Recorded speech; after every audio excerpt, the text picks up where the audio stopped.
저 한 그래서- 달 반인가 2달 동안 앉아서 잤잖아요. 그거는 그렇게까지 할 필요는 없어요. 요즘에는 진짜, 그렇진 않아요. 진짜 이렇게 막 오기로. 옛날에는 옛날에 가슴 관리는 벨루나에게 맡겨라. 뷰티 앤 더 베스트의 김유리. 류금조입니다. 네, 오늘은 우리 구독자분들께서 가슴 보형물 수술에 관련해서 궁금해하실 만한 질문들을 이렇게 모아 봤습니다. 네, 그래서 오늘 특별히 보형물을 이용한 가슴 수술의 대가 그레이스 오웬영 성형외과의 최문석 원장님을 또다시 모셔봤습니다. 원장님 또 봐요. 안녕하세요. 안녕하세요. 네, 시청자 여러분 안녕하세요. 그레이스 오인영 성형외과의 최문석 원장입니다. 안녕하세요. 저희 간단하게 가슴 보형물 수술이 뭔지 짧게 설명해 주시겠어요? 네, 가슴 확대를 일반적으로 할 때 우리가 사용하는 재료로 지방이나 보형물을 사용할 수 있는데 그중에 유방 보형물을 이용해서 가슴을 확대하는 수술을 보형물을 이용한 가슴 확대 수술이 되겠습니다. 그러면 이제 본격적으로 좀 질문을 드릴까 하는데요. 가슴 수술 시간은 어느 정도 이렇게 소요가 되는지, 그리고 또 수술 후에 회복 기간은 뭐 어떻게 되는지 좀 궁금해요, 원장님. 뭐 평균 아니면 저희 경우 어떻게 말씀드릴까요? 둘 다 말씀해 오케이, 주세요. 알겠습니다. 가슴 확대 수술은 보형물을 이용한 가슴 확대 수술인데요. 보형물을 우리가 넣기 전에 가슴 안에 있는 어떤 공간, 흔히 말하는 방을 잘 만들어야 됩니다. 그 방을 잘 만드는 가슴 확대 수술을 할 때 보통은 1시간에서 한 2시간, 2시간 반 정도 사이 걸릴 것 같고요. 제 경우는 이제 절개 위치에 따라 좀 다른데요. 가슴 밑선을 절개를 할 경우에는 보통 1시간 정도, 또 겨드랑이를 통해서 할 때는 내시경을 써야 돼요. 내시경을 쓰면은 우리가 직접 하는 것보다는 조금 더 시간이 오래 걸리겠죠. 그래서 저는 30분 정도 좀 더 소요가 돼서 겨드랑이로 할 때는 1시간 반 정도 좀 걸리는 것 같아요. 회복은 보통 저는 일주일 정도라고 이야기하는데요. 수술하고 나서 처음에 좀 불편한 어떤 그런 부분이 3, 4일 정도 가고 그 이후에 많이 편안해져서 보통 일주일 정도 후에 환자분이 저희 병원에 왔었을 때 굉장히 많이 편안하고 생활에 별로 지장이 없다라고 말씀하시는 경우가 대부분입니다. 하지만 좀 더 안정화 단계를 거치려면은 좀 더 조심해야 되는 시간이 있겠죠. 옛날에는 너무 아파서 고통스러워서 못한다 이런 소리 되게 많았잖아요. 네네. 어느 정도로 아플까요?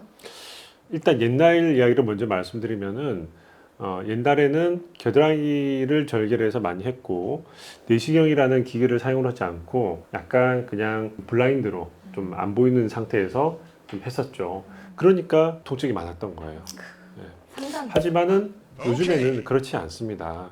요즘에는 겨드랑이로 할 때는 내시경을 통해서 정확하게 보형물의 방을 만들고 그리고 밑선으로 하면은 눈으로 다이렉트로 보면서 정확하게 그 공간을 만들고 수술하기 때문에 저희 병원에서 하신 분들 보면은 흔히 말한 뭐 나 죽겠다 아프다고 하는 분들은 사실 거의 없어요. 그리고 통증 수술하고 나서 보통 한두 시간 내에 조금 아프고 그 이후면은 많이 경감되고요.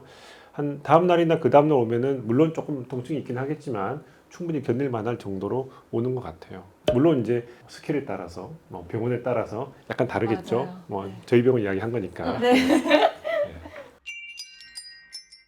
보형물에 그 유효기간이라는 게 있다고 들었어요. 뭐 보통 10년이라고 말하는데 그 유효기간이 정말 있는 거예요? 보형물 자체의 유효기한은 없어요. 우리가 인체에 들어가서 영구적으로 쓸 수 있게 만들어진 보형물이니까. 하지만 이 보형물이 우리 몸에 들어가서 시간이 지나면 지날수록 어떤 문제가 발생될 수 있는 확률은 점점 높아지게 되어 있어요.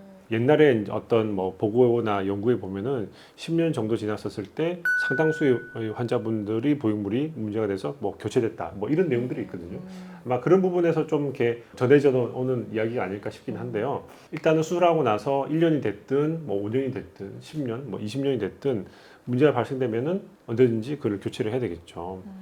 그래서 사실은 중요한 것은 수술하고 나서 정기적으로 검사를 하는 것이 중요합니다. 한국 식약처에서도 수술하고 나서 2년 정도 지난 후부터 1년 또는 2년마다 MRI 또는 고해상도 초음파 등을 통해서 보형물이 우리 몸속에 잘 있는지 또는 혹시라도 어떤 문제가 발생됐는지를 검사를 하는 것을 권고하고 있어요. 뭐 안 한다고 해서 어떻게 잡아가는 건 아니지만 하는 것이 좋고 저희는 뭐 매년 해드리고 있습니다. 아, 그러면 그거를 성형외과에서 검사를 받는 거예요? 아니면 또 뭐 따로 다른 병원을 가야 되는 건가요? 네, 그것은 뭐 이제 환자분들마다 이제 선택권을 가지고 있긴 한데 네. 지금 우리가 이야기하는 거는 뭐 유방암이라기보다는 네. 보육물 자체가 자연- 어떻게 있느냐라고는 어떤 부분을 우리가 검사하는 것이거든요. 그런 경우는 사실은 수술했던 의사가 제일 잘 알고 있어요. 그래서 성형외과에서도 요즘에는 가슴 성형을 많이 하는 병원에서는 초음파를 대부분이 가지고 있습니다. 그래서 그렇게 검사를 하셔도 되고요. 또는 뭐 집 근처에 있는 또 실력이 좋으신 유방 또는 방사선과에서 가서 초음파로 검사를 하셔도 됩니다. 네, 지금 원장님 말씀대로 지속적인 검사를 정말 잘 체크해서 잘 받는 게 중요한 것 같아요. 우선 저부터 해야 될 것 같고. 아, 그리고 원장님, 보형물 수술을 하면 최대 몇 컵까지 이렇게 할 수 있나요? 그런 게 정해져 있어요? 두 가지 정도를 생각해 봐야 되는데 일단은 환자분이 원하는 크기가 어느 정도인지를 생각을 해야 됩니다. 간혹 가다가 굉장히 많이 큰 걸 원하는 분들이 있죠. 뭐 2컵, 3컵 이상 그보다 더 이상 커지기를 원하는 분들도 있으니까 그런 분들이 니즈가 정말 강하다라고 하면은 그렇게 가능하면 해드릴 수 있는 정도로 해야 되겠죠. 하지만 보육물이 커지면 커질수록 보육물의 어떤 베이스, 폭도 커지거든요. 근데 흉곽이 굉장히 작은 분들한테 굉장히 큰 보육물 넣는 게 좀 문제가 될 수 있어요. 그래서 환자분들과 상의해서 가능하면은 본인의 흉곽을 벗어나지 않는 선에서 가장 큰 보육물을 선택하는 것을 저희가 먼저 추천을 드리지만 뭐 간혹가다 어떤 분들은 그 이상을 원하는 분들이 있습니다. 그러면은 그런 경우는 뭐 잘 상담을 해서 그걸 정말 원한다, 그 니즈가 정말 강하다라고 하면은 저희가 해드리고 있긴 합니다. 그래서 이론적으로는 어느 정도의 한계가 있지만 현실적으로 환자와의 상담하에 더 많은 것을 원한다라고 하면은 할 수 있다, 가능성 정도는 있다, 이렇게 알고 계시면 될 것 같습니다. 근데 그래도 그 사람들이 뭐 평균적으로 좀 원하는 게 있잖아요. 또 어느 정도 선을 대부분 이렇게 원하세요? 우리가 유리 씨는 좀 풍만하고 예쁜 또 볼륨 있는 가슴의 컵이 뭐라고 생각하세요? 좀 애매한데요. 진짜 이거는 사람마다 취향이 다르니까. 아, 그럴 수도 있겠구나. 네네. 네, 보통은 C컵이에요. 아. 뭐 너무 큰 C컵이 아니고 네. 적당한 정도 C컵이라고 하면은 그런 느낌은 우리가 맞는 분들이 원하죠. 근데 그런 분들, 그렇게 되기를 원하는 분들의 현실은 보통 A컵이 많습니다. 아. 그러니까 평균은 한 2컵 정도 보면 되지 않을까요? 네, 저는 그렇게 생각하고 있습니다. 가슴 보형물 수술을 하기 좀 특별히 좋은 계절이 있는지. 겨울이 좋다는 얘기가 있는데 이게 설일까요? 맞아. 그런 부분을 많은 분들이 질문을 하시거든요. 꼭 가슴 성형이 아니더라도 모든 네, 수술을 여름에 하면은 뭐 문제가 일어나지 않냐라고 말씀하시는데 사실은 꼭 그렇지는 않습니다. 뭐 여름이든 뭐 봄이든 겨울이든 뭐 본인이 원하고 필요할 때 해야 되는 건 맞는데 여름에 했었을 때 딱 하나의 단점은 수술하고 나면은 좀 식기가 좀 그렇죠. 근데 여름에는 덥죠. 땀나고 어쨌든 찝찝한 상태가 좀 이제 지속될 수 있는 게 가장 큰 문제예요. 그렇기 때문에 사람들이 여름에는 조금 피하려고 하는 그런 경향이 있고 겨울에 이제 활동량이 줄고 집에 있는 경우가 많이 있으니까 겨울에 많이 하는 것도 사실이긴 합니다. 사실은 뭐 크게 계절에 따라 나눠져 있지 않지만 여름에 했었을 때 특히 더울 때 할 때는 좀 찝찝할 수 있다. 이런 부분이 가장 큰 제약이긴 하겠네요. 혹시 특별한 주의사항 같은 거 있는지, 또 운동은 보형물 수술하고 또 바로 할 수 있는지 그런 것도 궁금해요. 일단은 가슴 성형 수술이 쌍꺼풀 같이 간단한 수술은 아니잖아요. 그렇기 때문에 수술 전에 조금 주의해야 될 것들 미리 말씀드리면은 너무 몸을 혹사시키지 마세요.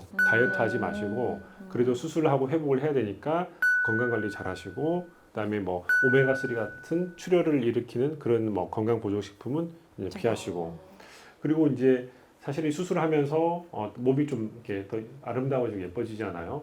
그리고 운동도 많이 하고 싶어 하고 그렇긴데 처음에는 조금 아직 하지 않는 것이 좋습니다. 그래서 운동은 수술하고 나서 한 2, 3주 정도 지나서 약간 스트레칭 정도를 시작을 하고 한 달 조금 더 지나서부터 상체 운동을 이제 강도를 약간 높여가는 그런 식으로 하는 것을 저는 환자들한테 이야기하고 있고요. 근데 병원마다 좀 다른 것 같아요. 상체 운동을 좀 격렬하게 할 수 있는 거는 저는 한 달 남짓 정도부터 가능하다고 이야기하는데 어떤 병원들은 뭐 2달, 3달 이렇게 더 늦게 시작하는 경우도 있고 뭐 그런 부분은 이제 의사들마다 보는 관점이 좀 다른 것 같습니다. 하지만 중요한 거는 수술 전에 너무 무리한 거 하지 말자. 되게 중요합니다. 상체를 어쨌든 좀 세우고 있는 게 더 좋은 거죠. 이렇게 드러 누워 있는 것보다 수술하고 나서. 근데 이제 수술하고 나서 상체를 조금 세우고 있어라라고 하는 네. 거는 뭐 붓기나 좀 자리 잡기 위함의 어떤 영향이 좀 더 있을 거라고 생각을 하는데 이게 사실은 되게 불편해요. 저 한 그래서- 달 반인가 2달 동안 앉아서 잤잖아요. 그거는 그렇게까지 할 필요는 없어요. 요즘에는 진짜, 그렇진 않아요. 진짜 이렇게 막 오기로 옛날에는 옛날에 그러지 않으셔도 됩니다. 네, 편하게 주무셔도 돼요. 네. 그런 자세에 대해서 너무 큰 제약이 있지는 않으니까 너무 그런 부분을 고민하지 않으셔도 됩니다. 예. 네, 여러분 오늘 이렇게 알짜 정보들만 이렇게 모아 쏙쏙 궁금증을 해결했는데요. 어디서 이렇게 좋은 정보를 얻을 수 있죠? 뷰티 앤 더 베스트? 맞아요. 뷰티 앤 더 베스트니까 가능한 거예요. 그리고 또 우리 최무서 원장님께서 함께 해주셔서 진짜 많은 궁금증들이 해결되고 좋은 자리가 됐던 것 같아요. 앞으로도 근데 궁금한 거는 계속 생길 것 같아요. 뭐 구독자분들도 그렇고 그때마다 좀 찾아뵈도 될까요? 네, 당연합니다. 언제든지 제게 물어봐 주시고요. 뿐만 아니라 이 유튜브 밑에 댓글로 질문하시면은 제가 또 답변 달아드리도록 하겠습니다. 여러분, 닥터 선생님께서 바로바로 제대로 된 답변을 해드리니까 궁금한 점은 마구마구 댓글로 남겨주시고 다들 아시죠? 구독과 좋아요, 알림 설정 많이 많이 부탁드려요. 부탁드려요. 야.